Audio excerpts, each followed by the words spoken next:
Sexual Assault at the University of Iowa by Nia Britt. 1 in 5 women are sexually assaulted on campus every year in America.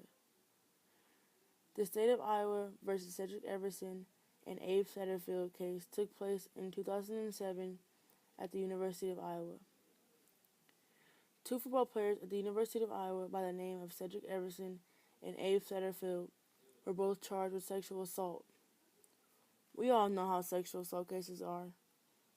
The victim says one thing while the alleged says another. Allegedly, Satterfield met up with a drunk female athlete one night and took her to a vacant room that he asked his teammate Everson for the key to. Satterfield then sexually assaulted the woman, and later that night Everson did the same. Satterfield stated that the victim sat on his lap outside of the dorm before they looked for a room to get privacy. He then went to the room that had been vacated by Everson. Satterfield stated that once he and the woman were in the room, she came on to him, performed oral sex, and asked whether or not he had a condom. She then helped him put the condom on to prepare to have sex. The victim never told him to stop, or nor did she confess that she was in pain. Satterfield stated, "I just really sat back, and she was the aggressor." After falling asleep with the women in the dorm room, Satterfield stated that he had been woken by Everson tapping him on the shoulder in the middle of the night, signaling that he wanted to have sexual intercourse with the woman as well. He then got out of bed and left the room, but did not know what happened after that between Everson and the woman. The next day, the victim went to report the incident between her and Satterfield to the athletic department and then the police. She then learned from the police that Everson had been bragging about having sex with her that night after she had passed out with all his teammates and friends. Everson had sex with the victim in the same room, but claimed it was consensual. The victim stated that she had passed out and was not aware of what Everson had done to her. The victim stated, "I do not think there are words to describe it. Devastated. Violated." When the victim testified against Satterfield, she stated that she had performed oral sex on him to avoid intercourse because she was still a virgin. After performing oral sex, he then pinned her down and sexually assaulted her against her own will.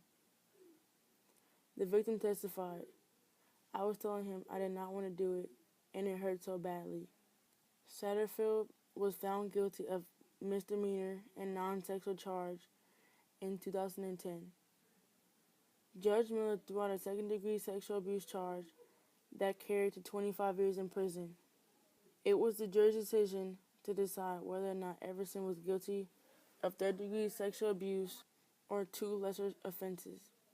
Spies, a defense attorney, stated that all who were charged in the case acted poorly and blamed it on a toxic combination of alcohol, prescription drugs, bad judgment, immaturity, and hormones. Spies stated, "The jury looked at the whole picture and the complexity of human emotion and lack of experience of some young people. Nobody is a winner in this case, but at least some get to go home." Everson's family was happy and relieved of the final verdict. His mother stated that she agreed with the jurors' decision to find him guilty of sexual assault. The two athletes were suspended from the team and then later transferred. 3 questions I would ask are, why should we care? Why is it important? And what does it tell us about college sports? Yes, we should care about sexual assaults going on around campus because it is dangerous and can change someone's life. If we do nothing to prevent these assaults, then more situations like this will happen. It is important that we get involved because one minute we may think this will never happen to us or someone we may know, then the next minute it does. When thinking of college sports, no matter how good you are or how smart you are, anything can happen. You just never know. Cedric Everson is a great example of this. We have Everson, who was a top star football player and track runner in high school and a phenom in college, as well as being an honor roll student in both high school and college. No one would have ever stopped to think that he would ever do anything like this. So like I stated before, we just never know what can happen.